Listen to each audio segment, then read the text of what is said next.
Britain's Pakistani Muslim grooming gang scandal, which has been going on for decades, suddenly burst into the spotlight recently. I think the crimes were just so horrific that we as a nation couldn't look directly at them up until now. Why was nobody talking about it? I think everyone was scared of being called racist, which is somehow seen as worse in Britain than girls being tortured and killed. The left are the people who say they care about deprived communities, women's rights and sexual violence, so they must be welcoming the fact that these crimes are now being scrutinised.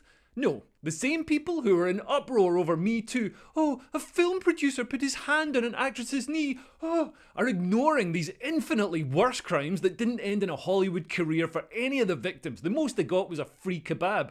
In this video, I'll look at how the left-wing establishment, the media, politicians and journalists are minimising, obfuscating and flat out lying to deny there's a problem, and it hasn't changed much from how the establishment responded 2 decades ago, when instead of arresting the abusers, the police arrested the victims, and when fathers were forced to take justice into their own hands, they arrested the dads as well. Social workers who raised the issue were sent on diversity training. The official government report into grooming gangs said that the grooming gangs felt impunity, which no doubt emboldened and encouraged their crimes. This really shows why we need guns. British people love saying, oh, Britain's so good because we don't have guns, the government protects us. Really? Do you think these grooming gangs would be able to rape tens of thousands of girls if we had guns? Do you think the establishment would be able to arrest the dads and cover it all up? The state isn't there to protect you. The state is there to protect itself. But I've got some sympathy for the police and local authorities. They were set up to deal with crimes committed by British people, and there wasn't a history of a huge scale of this particular type of crime before politicians decided to import a very specific culture. But hey, we can't blame the left-wing politicians. Who could have seen that importing lots of people from violent, medieval, deeply misogynistic, tribalistic cultures in Pakistan into northern towns in England would be anything but a brilliant idea?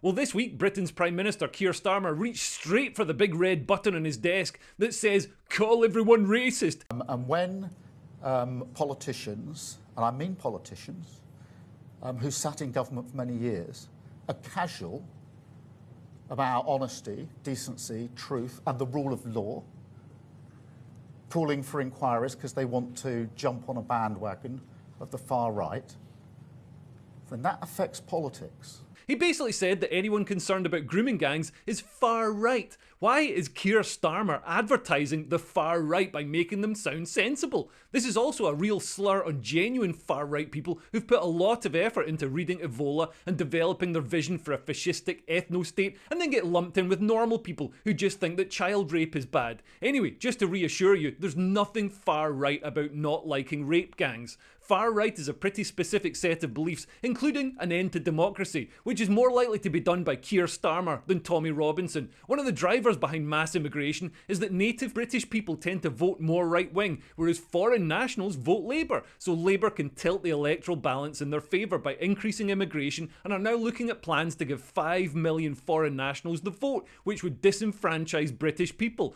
That's how democracy works under left-wing governments. If the voters won't vote for them, left-wing politicians will import people who will. Moving on to Labour MP Jess Phillips, she's supposed to be the Minister for Safeguarding Women and Girls, but she acts like the Minister for Safeguarding the establishment that threw working class girls to the wolves. She turned down an inquiry into grooming gangs in Oldham. Could the reason for her reticence be linked to the fact that her constituency has a large Muslim population? In fact, she only just scraped in by a few hundred votes in the last general election after suffering abuse and harassment from male Islamists. Here's footage of them heckling her when she officially gets voted in. She's just scraped in.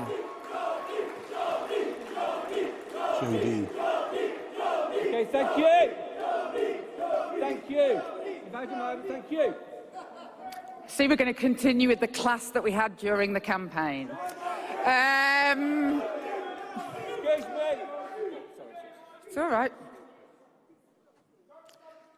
The election that I have...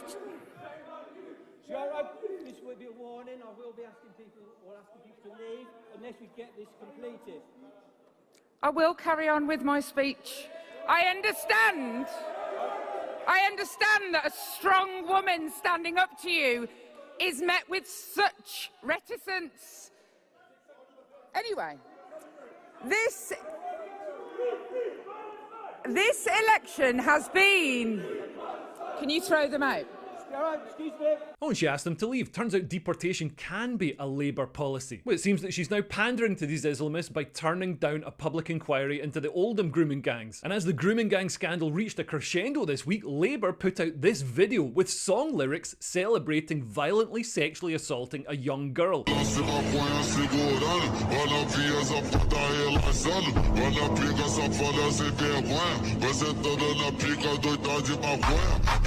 Punch in the young girl's pussy. This is either gross incompetence or a signal to the gangs that Labour are more on their side than we even thought. Politicians also thought it would be a good idea to make Rotherham the children's capital of culture, which is a bit like making Jimmy Savile the ambassador for tucking children in at night. Sometimes I wonder if the leftist goons running this country are trolling us.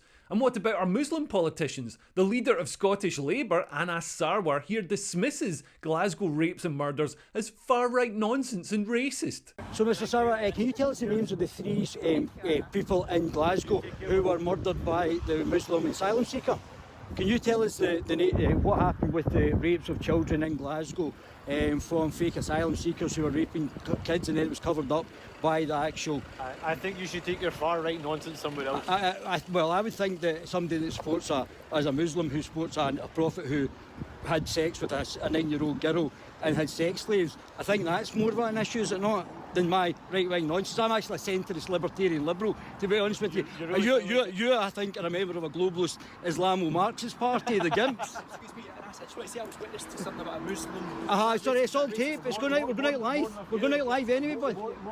It's alright, we're going out live. Well, if you're live, I want all of your audience to know I was witness to you making a racist comment. A few years ago, Labour MP Naz Shah shared this tweet saying, "Those abused girls at Rotherham just need to shut up for the sake of diversity." People defended her saying, "Oh, it's a parody account." Yeah, but she didn't think it was a parody account when she shared it. She says she did it by accident. Oh yeah, it can get pretty confusing when you're on Twitter and you see the buttons that say like and retweet and you click both of them instead of not clicking them. I'm sure she's worked it out by now. Anyway, it didn't hurt her standing amongst her community. She's still Labour MP for Bradford West, where an estimated 61% of residents are Asian, and we don't mean Chinese. As Britain's Muslim population grows, expect to see a lot more politicians pandering to this community. I've got a video on the rise of political Islam in Britain. There's a link below. Jeremy Corbyn isn't a Muslim MP, but I think he wishes he was. When he was Labour leader, he sacked his MP Sarah Champion for writing an article calling out the rape of English girls by Pakistani men. Corbyn replaced her with, you guessed it, Naz Shah. Nazir Afzal was one of Britain's top public prosecutors who, to give him credit, brought hundreds of these monsters to justice, but he decided that these crimes weren't racially or religiously aggravated, which would have meant longer sentences, even though the Muslim grooming gangs targeted Sikh and white girls for racist reasons. They saw these girls as less than human, and the language they used against their victims clearly showed racial and ethnic hatred. Listen to this testimony from a victim.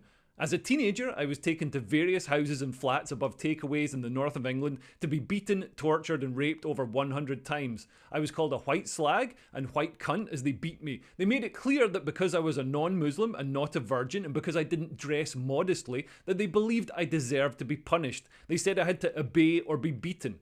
Do you think Nazir would have been so forgiving if white men had targeted Muslim girls, calling them the equivalent of white slag? But racism and hate crime only seems to go in one direction. And let's look at the people advising the government. Hope Not Hate are an extreme left-wing group whose staff include Matthew Collins, a former Nazi and current member of the British Communist Party who's admitted to attacking women with hammers.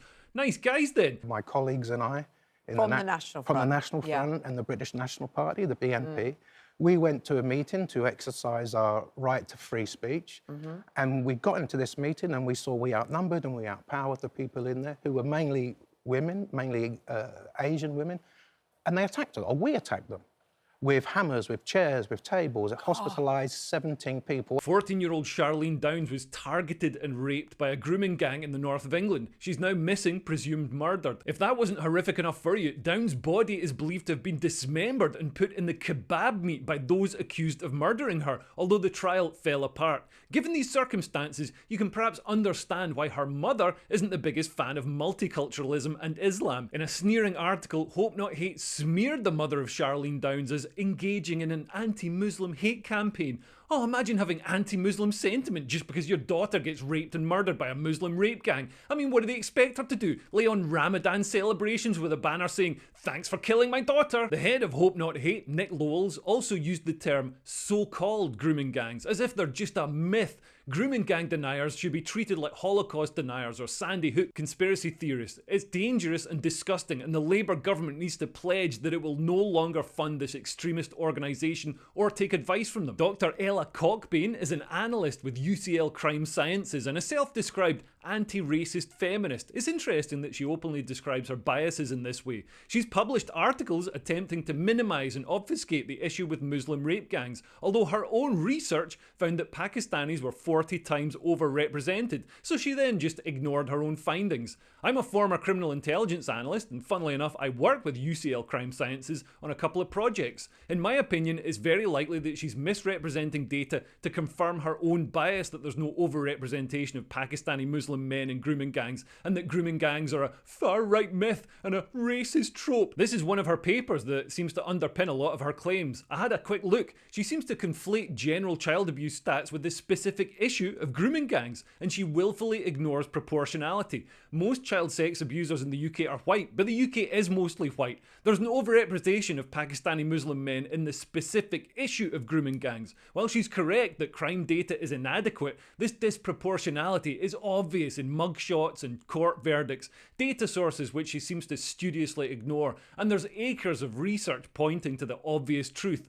Ella Cockbain's claim that reporting on grooming gangs is racist is putting the cart before the horse. It's similar to claims that reporting on terrorism is Islamophobic. If a higher proportion of terrorism was driven by Buddhist extremism, there would be less of a focus on Islamism and more of a focus on Buddhism. Back in 2023, I contacted Dr. Cockbain asking for full clarification on her data sources and methodology. I haven't had a response. By the way, Dr. Cockbain's employers, University College London, have received millions of pounds of funding from Qatar, which I'm sure had no influence at all on her analysis. So politicians and their advisors are still trying to cover it up. How did the media respond? Well, this chart shows that racism was reported in news 82 times more than grooming gangs. Of course, when they say racism, they mean white racism towards people of foreign origin. As the grooming gang scandal itself shows, where white and Sikh girls are targeted because of their ethnicity, racism by other groups, Muslim groups, is not seen as a problem. Sure, racism is unpleasant, but are you really worried about racists blowing up pop concerts or driving cars into Christmas markets? How many far-right rape gangs are operating in Britain with impunity? A clip of Guardian journalist Owen Jones circulated where he appears to be flat out denying that grooming gangs exist. Vulnerable white girls being targeted by British Pakistani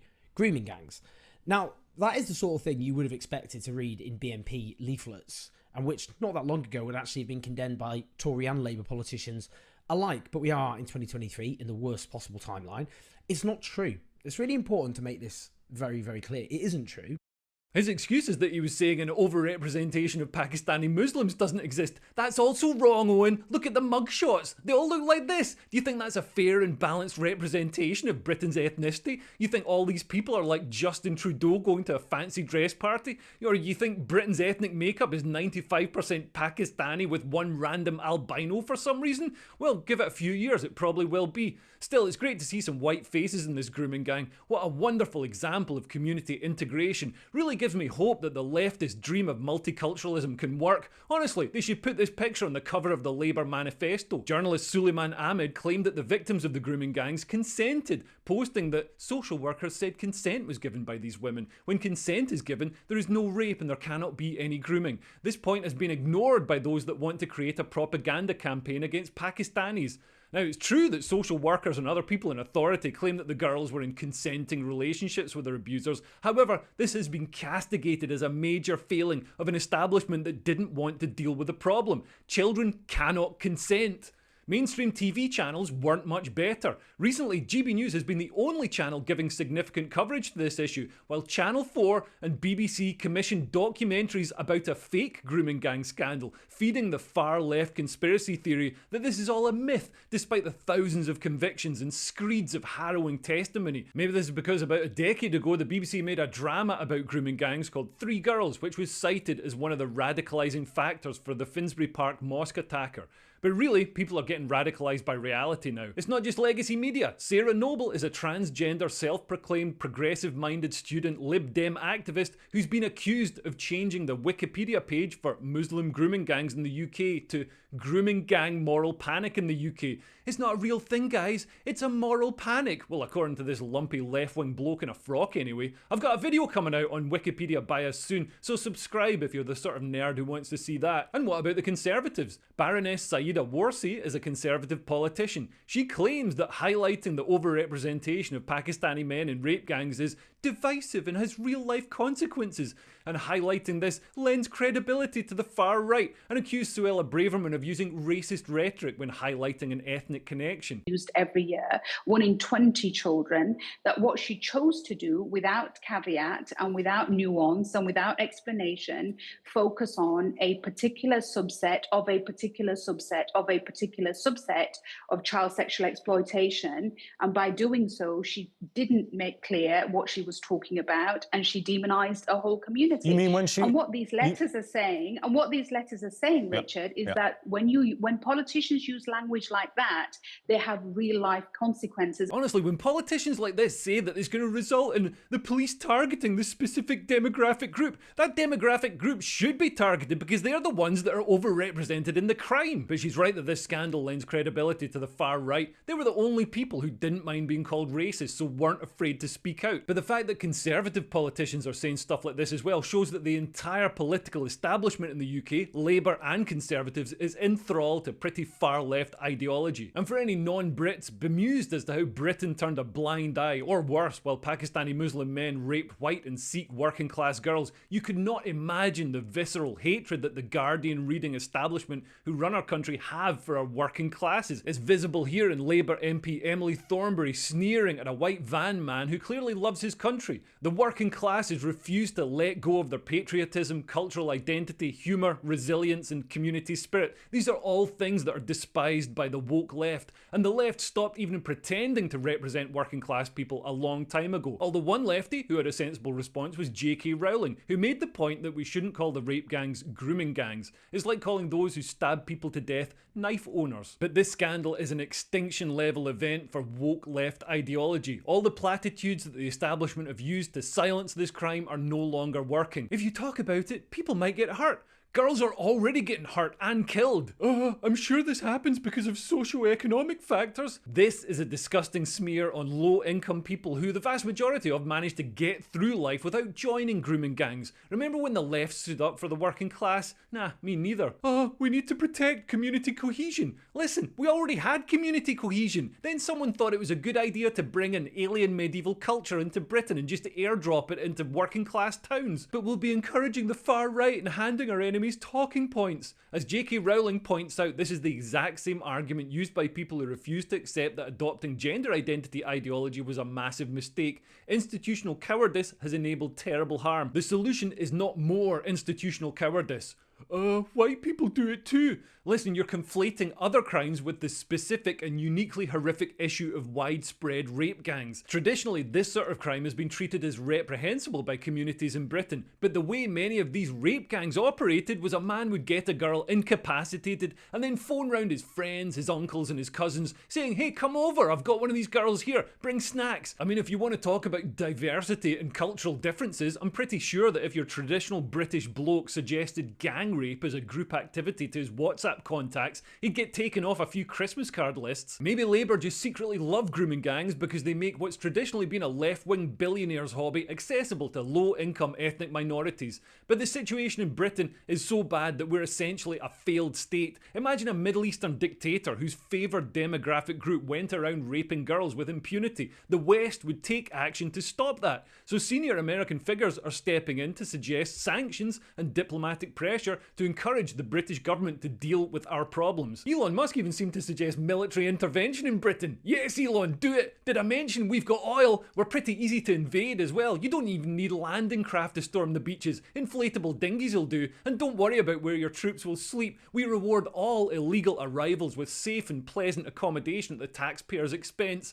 Honestly, what a country. Anyway, thanks for listening. Please like and subscribe, and if you want to support me making these videos, that'd be great, because obviously this one's not eligible eligible for monetization. So you can sign up to my Patreon, which is a growing community of the only sane people left in the West, or you can buy me a chamomile chai latte on PayPal. Anyway, thanks for listening. I've been Leo Kears. Bye. Bye bye.